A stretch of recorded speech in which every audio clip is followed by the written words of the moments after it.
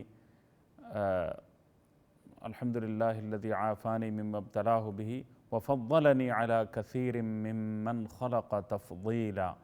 یہ دعا پڑھیں تو انشاءاللہ تعالی اس بیماری سے اللہ تعالیٰ آپ کو بچا لے گا. کسی بھی بیمار کو دیکھ کر سامنے اگر وہ موجود ہو تو الحمدللہ الذی عافانی مما ابتلاک بہ. آپ کو جس چیز میں اللہ تعالیٰ نے مبتلا کیا ہے، اللہ تعالیٰ نے مجھے جو اس سے بچایا ہوا ہے، اس پر میں اللہ تعالیٰ کی تعریف کر رہا ہوں اور اللہ تعالیٰ کا شکر بجا لا رہا ہوں. اور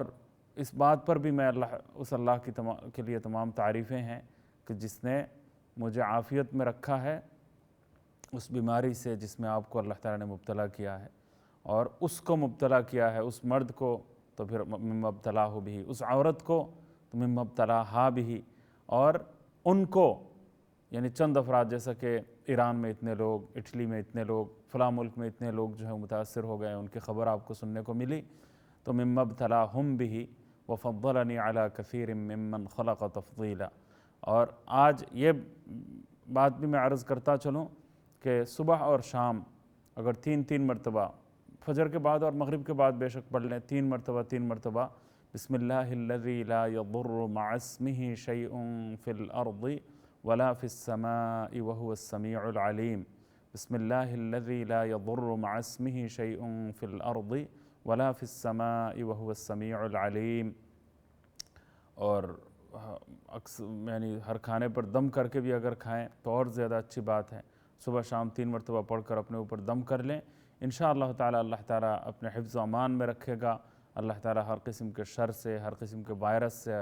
اللہ تعالیٰ اپنے حفظ و امان میں رکھے گا۔ اس کے علاوہ ہمیشہ باوضو رہنا یہ بہت مفید ثابت ہوگا انشاءاللہ۔ ہمیشہ باوضو جو ہم رہتے ہیں تو دیکھیے گا ہسپتالوں میں اب جب جاتے ہیں تو ہاتھوں کے جو قبضے تک یہاں تک لوگ جو ہے وہ جیل وغیرہ استعمال کرتے ہیں، تو اب آپ خود اندازہ لگائیے دن کو کتنی مرتبہ وضو کرتے ہیں۔ وضو کے دوران چہرے کو بھی دھونا پڑتا ہے، ہاتھوں کو بھی دھونے کی، ہاتھ یہاں تک نہیں بلکہ کوہنی تک دھونے کی نوبت آتی ہے۔ تو اللہ تعالیٰ اس کے ذریعے ہمیں کتنی بری چیزوں سے ہماری حفاظت فرما لیتا ہے، کتنے وائرس سے ہماری حفاظت فرما لیتا ہے۔ تو ان باتوں کا ہم خیال رکھیں اور